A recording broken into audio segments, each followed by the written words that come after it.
So good morning, everyone. It's good to see you all back.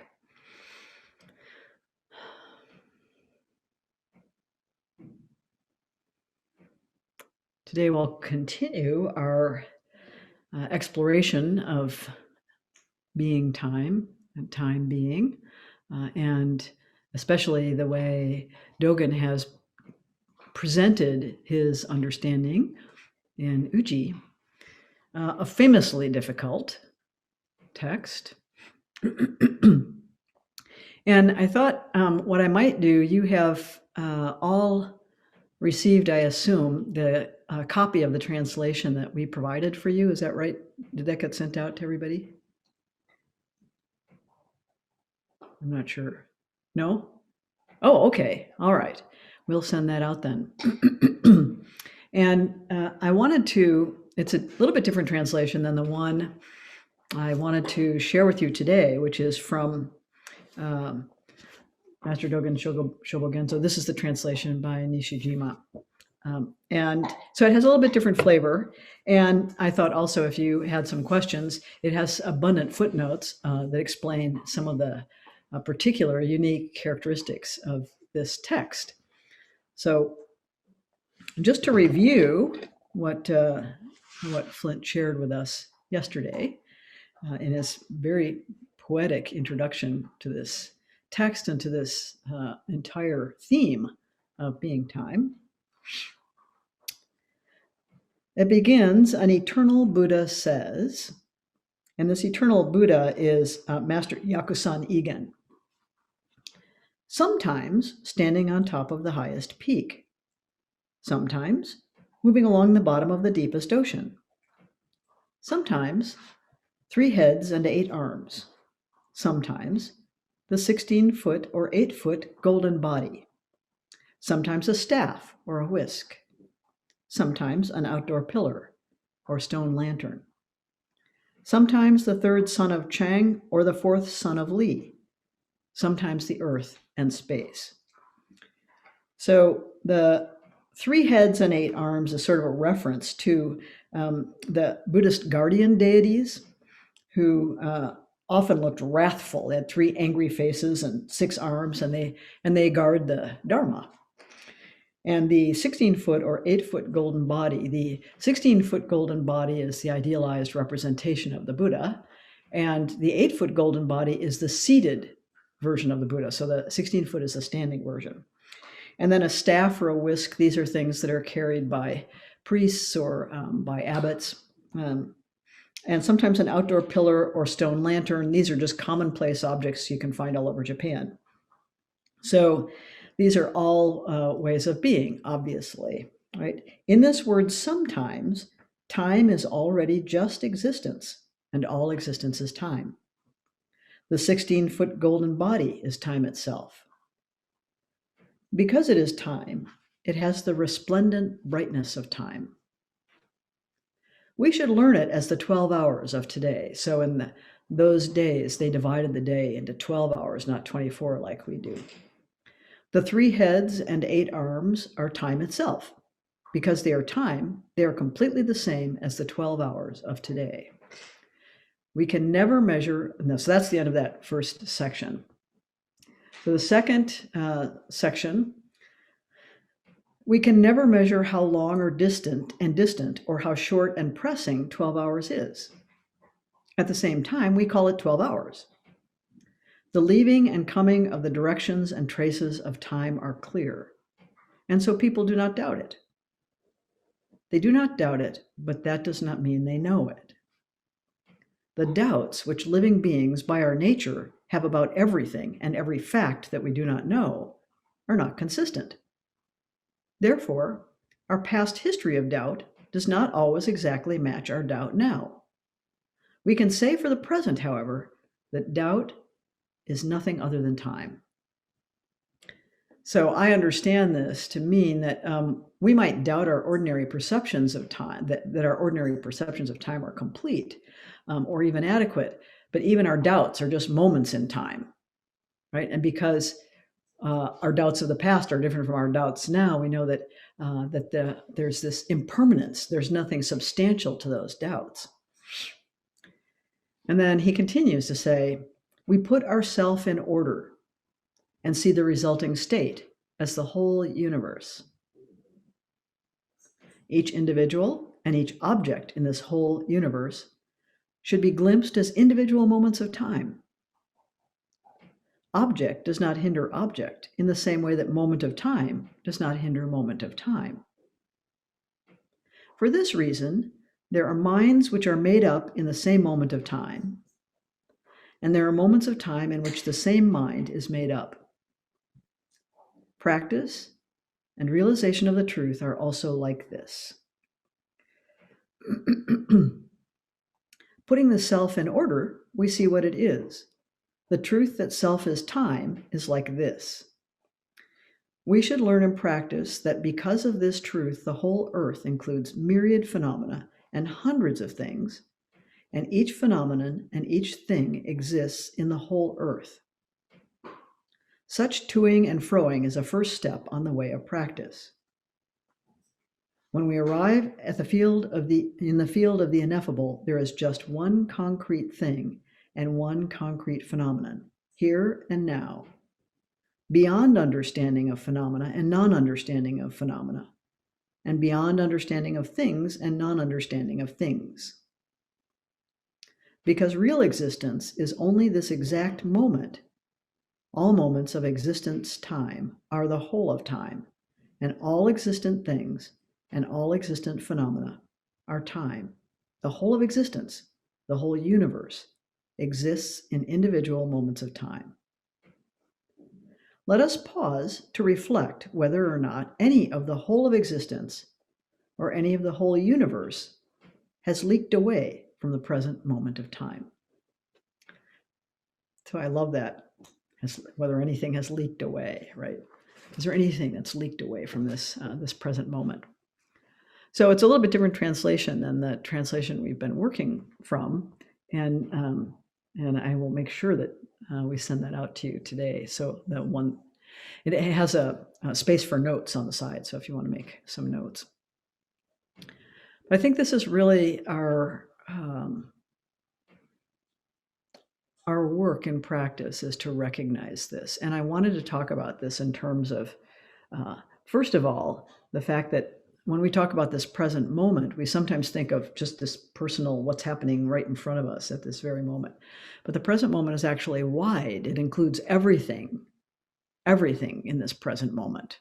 So this is our challenge, right? To understand this present moment as personal, a personal time and space, and our personal way of relating to ourself and to others and to the world. It's also a collective moment. So it's a time in our family, it's a time in our workplace, it's a time in our city, it's a time in our Sangha, this present moment.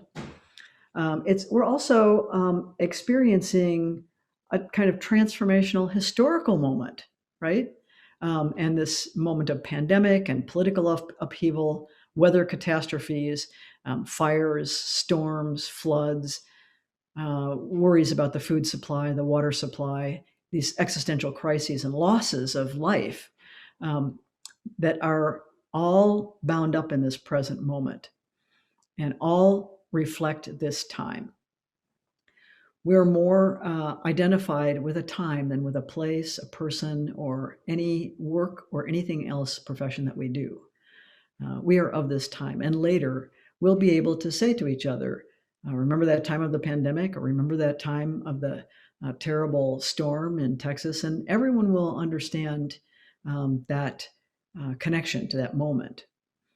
So it's also a larger moment in terms of wars and racial justice and fragility of life on Earth, and a big change in consciousness around all of those things. So we see that the self is a time construct, that it's built on our ideas, the fragments in time that we use to create a self, past, present, and future, and to understand ourselves and to justify or explain ourselves to others. So oftentimes we'll identify some fragment of time and we'll describe it to someone as a way to explain why we're behaving the way we're behaving or why we have the ideas we have. We also use these fragments of time to orient ourselves in the present and to project ourselves into the future. and to form and manage and sustain and end relationships. So we have this whole image of time, of me as a child, me struggling in school, me succeeding at my work, me dealing with my issues or failing to deal with my issues, me faring as a parent or a grandparent or child, me as agent of the future, what I'm going to do, my plans, my hopes, my dreams, me as determined by the past, my parents, my childhood, those traumas that still impact me, me as others react to me, and me forming and holding these views. So these are all enfolded in this present moment of existence. So, so the problem of views of self and time and relationships and collectives and nations is that they tend to limit our freedom and they tend to constrain what we can perceive. So we aren't seeing things as it is, as Suzuki Roshi said. We're seeing through our views, and we're seeing through those views in this time.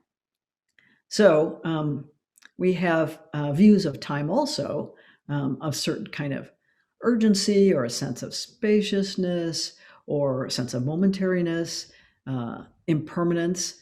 We have a notion of time as an arrow that goes one way only, and time as constructed, past and present and future. Like the things we remember, we construct at the time of remembering, not at the time of creating the memory.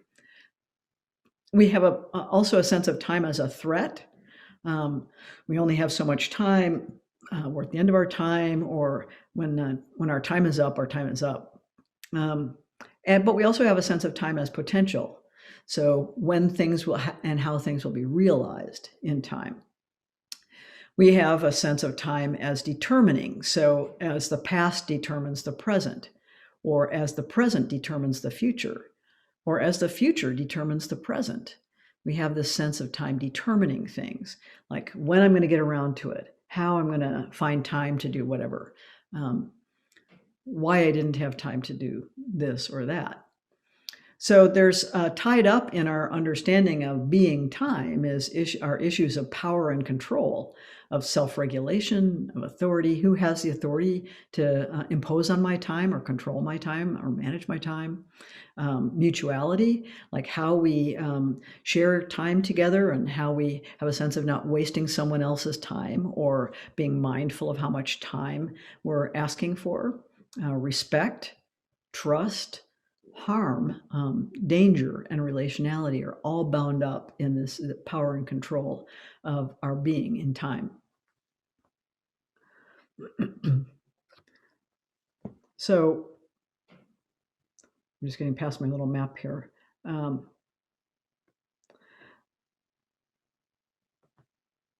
So over the next few talks, I want to be exploring our existence time in terms of being time and the body, being time and heart mind, and being time and the spiritual life. So today I'm going to offer some thoughts about being time in and as embodied. So body time is the time kept by heartbeats, by breath, by blood cells and skin, by muscles and bones and systems, the digestive system, the respiratory system, the nervous system, and even by the system of chromosomes. So there's some research around telomeres, which are the ending caps on chromosomes. And it's understood in this research that these ending caps determine whether the chromosome keeps its integrity, which is what controls our aging. So when those telomeres become shortened, and they can become shortened by stress or by sickness or by any number of environmental factors, then it accelerates the aging process and even has some impact on cancers, as it turns out. So these are all systems that are clocks, our body clocks, right? So the body is a clock. It grew and it ages, but it can only be experienced in this present moment. You can't take a breath from the past. You can't borrow a heartbeat from the future. Although it exists only in present moment sensation, the body carries the memory of all that we've experienced, not only physically, but emotionally and psychologically as well. It's not only the scar where we hit our chin on the swing as a kid, or the thickening of bone where we broke our leg. It's every interaction we've had with others, the trace of every illness, the residue from years of sitting, of typing on a computer, of angling our heads to stare at our phones. Our body stores the rage and grief and ecstasy and empathy we've experienced over a lifetime. Our body knows when it's lunchtime, when it's time to sleep. We imagine that we can will it to sleep when it's not ready, but we cannot. We may wish we could will it to enjoy a food we dislike, but it will not. We may long for it to respond to a touch when it cannot. The body is time's arrow, inexorable in its journey from birth to death. Yet for the body, there's only now. When we're sick, truly sick, our thoughts and emotions are magnetically drawn to our body and its distress over and over. When the body is injured, our attention is immediately focused on the injury. Our practice is not to suppress or ignore the body's sensations as ascetics do, but to turn our awareness to the exact experience, the bodily formations, the emotions arising, the thoughts that flash around our minds. For the time being, this is our practice. And as we are being time bodies, there's always a natural focus for our concentration. Ezra Beda, the Zen teacher, was struck by an autoimmune disorder that was utterly disabling and extremely painful at random intervals. He never knew when an episode would strike or how long it would last.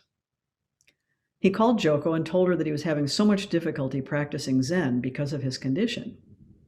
She said, "Ezra, your illness is your path." Whatever we're experiencing is our path to absolute awakeness and liberation. And we can always allow our attention to rest on the body, a portal to present moment experience and the immediate liberation from our painful expectations, requirements, and conditioning. We often say, in our teaching anyway, that our practice is an embodied experiential practice, not a mental exercise. Dogen taught that simply by taking the zazen posture, whether seated on the cushion or on a chair, and coming into stillness and silence, we are fully realizing our Buddha nature and expressing the Dharma completely.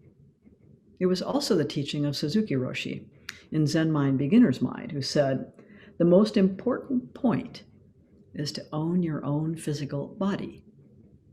If you slump, you will lose yourself.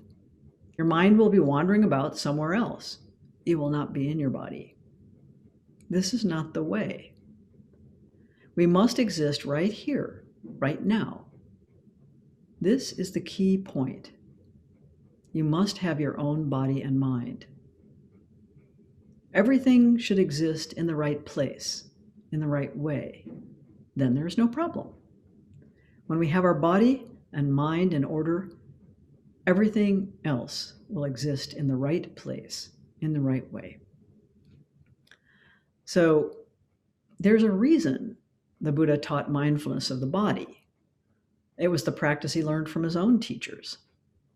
His teaching on mindfulness of the body is recorded in the Anapanasati Sutta and the Satipatthana Sutta.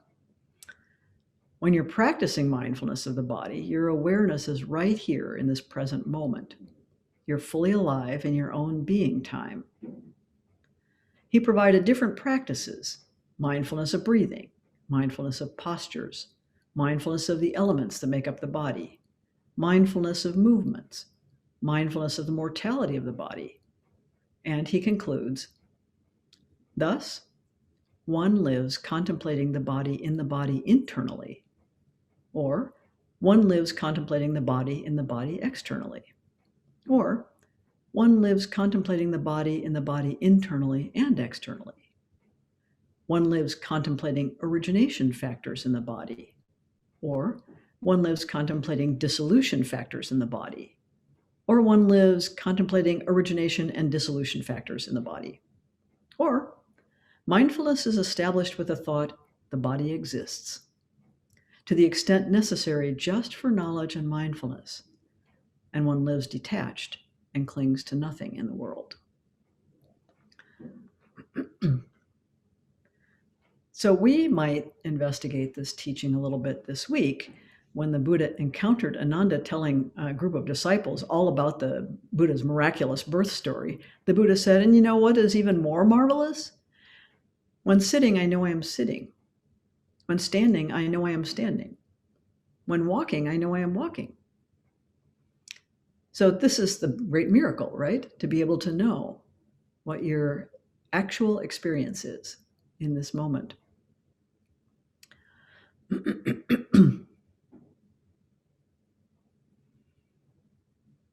So I think this week, not only in meditation, but in your everyday activities, any waking moment, recall your awareness to what the body is experiencing and enacting right now.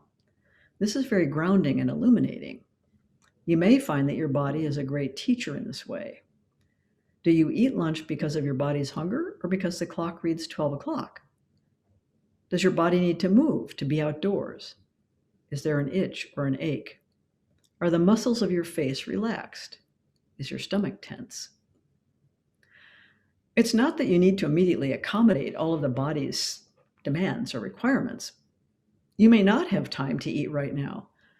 You might not be able to go to bed or be outdoors. But to practice well, you need to be aware of those sensations and all that accompanies them: emotions, thoughts, memories, plans.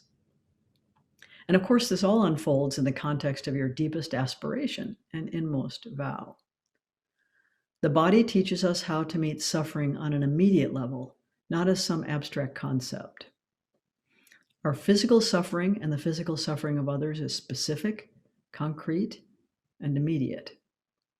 It is not something in the past, and it's not a projection from the future. As we continue to practice, we can meet it with more equanimity, more wisdom, and more compassion, both in ourselves and in others. Of course, we do not want to suffer, and we do not want others to suffer. Our practice is to build our capacity for meeting suffering without making it worse. That's why Joko taught that the discomfort and even mild pain in Zazen is useful. That was her word, useful. In the container of Zazen, maintaining stillness, not itching, stretching, moving, we're cultivating our capacity to meet our own relatively minor suffering with some ease and resilience. We're building a bigger container to hold more of our actual embodied experience. And we are developing the fortitude to meet the suffering of others with attention that is not bound up with our anxiety, fear, and grief. Our care can be conveyed through our confidence, calm, and connection. This embodied practice is the training ground for our open engagement with the lived suffering of body, heart, and mind, and our truly compassionate response to the suffering of others. That response can only happen in this moment. Pandemic time is embodied time. We're aware of our own bodies in a new way, as vulnerable and endangered, even though we're not doing anything particularly adventurous, like whitewater rafting or climbing a mountain or race car driving. Other bodies, too, hold menace, even when their beings are friendly. We notice how long our body is in a store, and we calculate how long it will be until we are vaccinated, until we can take these bodies safely to a restaurant, a family birthday party, a concert, or a play. We are in a state of suspension because of a tiny body, a virus, whose body, like our bodies, multiplies until it covers the earth and has a terrible tendency toward destroying the environment that it is hosting it. Those bodies too are vulnerable to a vaccine, to disinfectants, to UV light.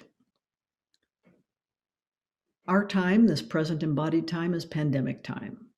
News about the pandemic has a sense of urgency. It is life-threatening or life-sustaining for humans or for viruses. Our bodies must rapidly learn to recognize the virus and mobilize defenses against it. Time is of the essence.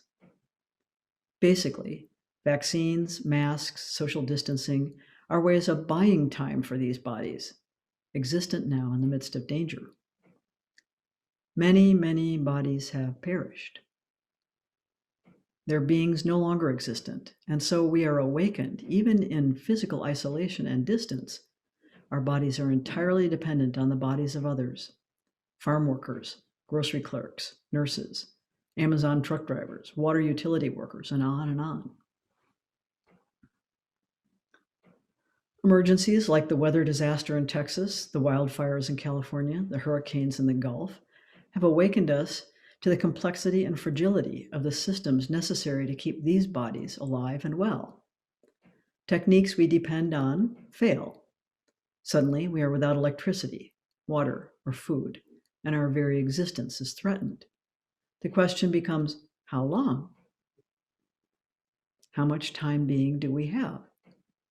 Can we have? How can we appreciate this precious embodied existence enough to stay present in it, to be alive in every moment? When my father was leaving his body, I stood by the hospital bed, gazing into his eyes.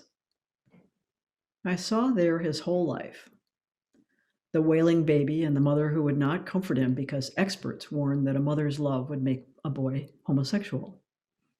I saw the young boy racing his brother to the lake, and the teenager, a lifeguard, dark-haired and handsome, the young cadet at Annapolis, studiously shining his shoes. Then he was an officer in dress whites aboard a Navy ship, marrying my mother and sweeping her into his path. I saw all of his difficult and terrifying work with nuclear weapons and submarines. His divorce and loss of his family, when we lost him too, that comforting, strong, and kind presence in our lives, that embodied presence. Then the scramble to make a new family with a new wife. I saw how his body had served him and ultimately abandoned him in the care of a Polish attendant who said, "We're athletes," he would say, urging my dad to walk. I saw the terrible anguish of the loss of his body's power and mobility, and a kind of giving up of muscles and bones and nerves. I saw all of that in his eyes, with such deep silence between us that I had no words before that enormity.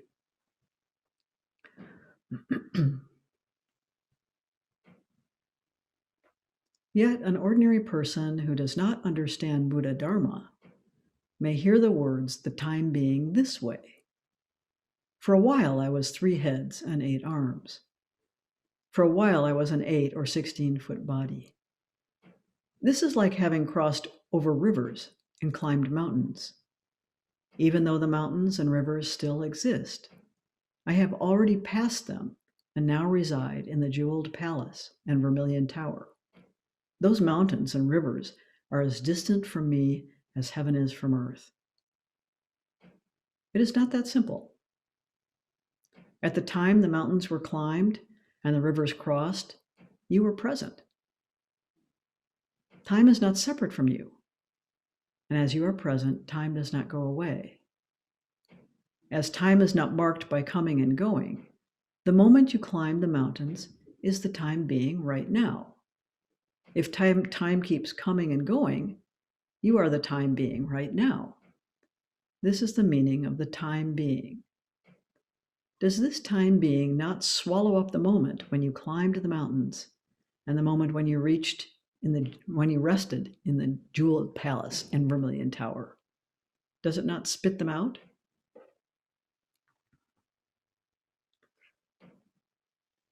Time swiftly passes by, and with it our only chance.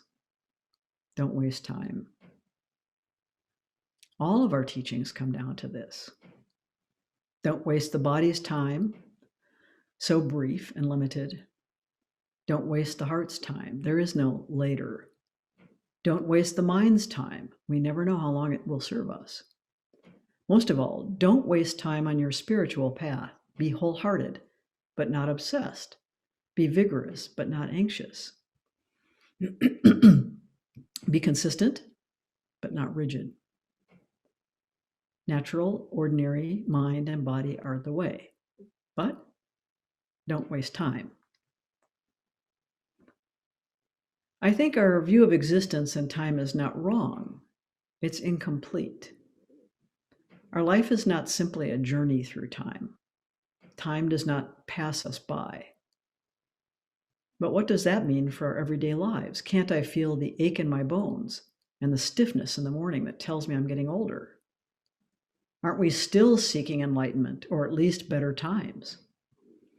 Waiting for something to happen is also living time.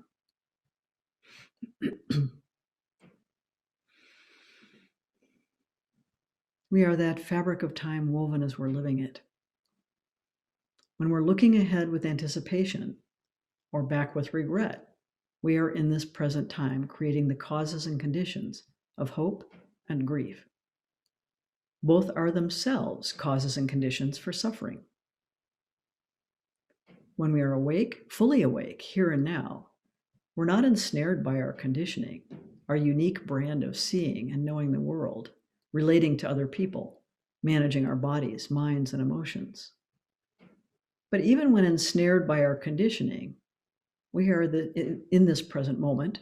It is undeniable, and what else could we be? If you watch a small child or recall your own childhood, you will see many blunders.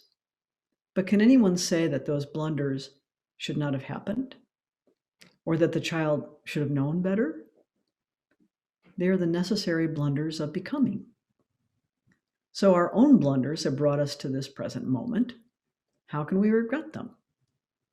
When we are lost in daydreams of a future we cannot actually live, we understand this time is that reverie, not a lived experience in the here and now. It is not a problem. That dream is our present reality.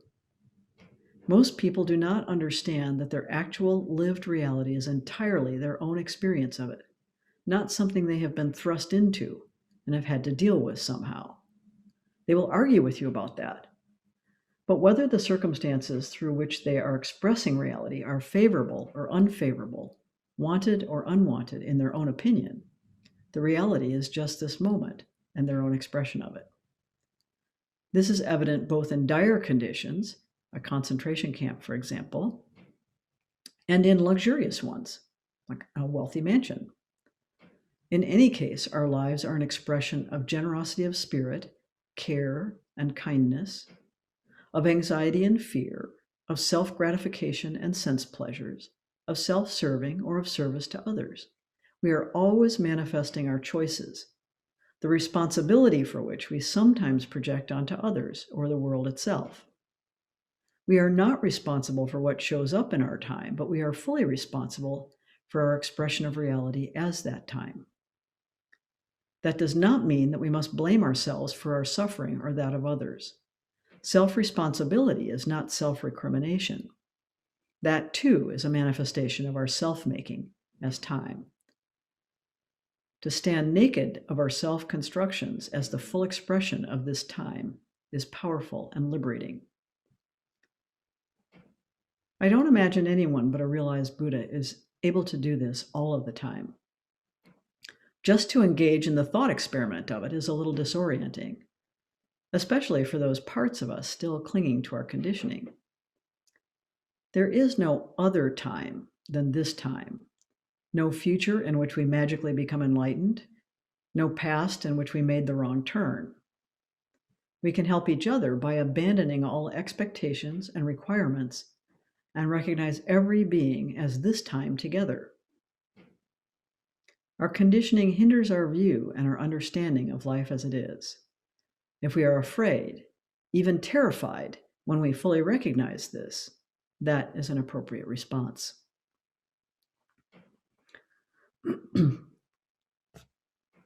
Scientists discovering that space and time are a continuum means that where you are is right now, and right now can't be other than where you are. Your existence seems to be occurring in a place and a time as though these are containers for your being. What Dogen points out is that there is no container. You are that, and that is no other than you. Time, space, being are one expression. I cannot convey to you urgently enough, do not wait for better times. Do not relive the past. Hurl yourself into this present moment expression of being with all of your attention and energy. It will not come around again. Every moment of existence is monumental. The 16-foot golden Buddha is actually who you are. It is who you've always been and who you will always be. Our minds and hearts are boundless, pure potential. Yet they only exist through our expression of them. But we forget. And so we come together like this simply to recall who we are, what this time actually is. It's so different from our habitual view or the conventional understanding of time and existence that we need our spiritual friends and teachers as support and guidance while we learn to be from this new awareness. Our life is enactment. Don't wish you were a kinder person, just enact kindness. In this moment, enact kindness toward yourself, for your aspirations and efforts, towards others close to you, towards a stranger, a dog, a houseplant, towards someone you find difficult. There is no practice for a better you, just the expression of what is already present and available to you. At first, we may be tentative. That is the expression of this moment.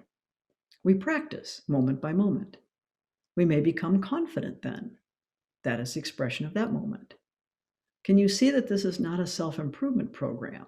Even so, everything is waiting for you in this moment. So here we are on Zoom in this intensive as an array of squares with images that represent us somehow. Can we say that we are in the same place? Well, yes. Can we say that we are all in different places? Well, yes. How is that different from when we happen to be sitting in the same room? Are we in the same time? Well, kind of. Are we in different times? Well, kind of. And there are the time zones to consider. For Flint, it's morning time. For me, it is midday time. For folks in the UK, it is evening time. And each person is that time that they are currently embodying. So I want to say a little something about waiting. Because it seems to me we've been in an attitude of waiting for a really long time. Waiting for a new administration, waiting for better economic times, waiting for the bad weather to end, waiting for that package from the container store, waiting for the pandemic to end, waiting to get the vaccine, waiting to hear if the vaccines will be effective against new variants of the virus, to hear if it is safe for vaccinated people to do normal things, go out to a restaurant, gather with family, go to a movie. We wait for the water to boil, wait in line at the post office, wait to hear from a close friend who's been sick. I once had an idea for a book called Waiting for Ben, about the life of a mother who's always waiting, getting pregnant and waiting to give birth, waiting for the baby to sleep through the night, to sit up, to walk, to speak those first words, waiting to hear what the doctor says, waiting in the group of other mothers for school to let out, waiting at the orthodontist, waiting at the saxophone lesson, waiting for the report card, waiting to find out how the prom went, waiting to hear about the college application, whether the girl he's with is the one, and on and on. I thought it might make a pretty good story, all the things that go through the head of the waiting mother over so many years. I never felt it as a form of suffering, just suspended time, time in which there was really nothing else for me to do. The stillness of it was a kind of gift, a pause in the middle of ceaseless activity, of trying to make ends meet, trying to take care of the laundry, the meals, trying to study, to write papers and teach classes. So that was my book idea. But I think many of us spend a lot of our life existence time in that attitude of waiting, as though some deferred experience is what we really want to be having instead of our present moment time, our present existence time. So then we're in waiting existence, right? We're still being time, but we're being time in this kind of special way where we're leaning into some next thing that we anticipate happening. So I think we're right at the point where we'd like to give you some opportunity to talk about this being time in a body or being embodied time in some small breakout rooms. I think we've got 23 people. Once again, the magic prime number. So maybe we would want groups of 4, I think, and we'll go until just until noon.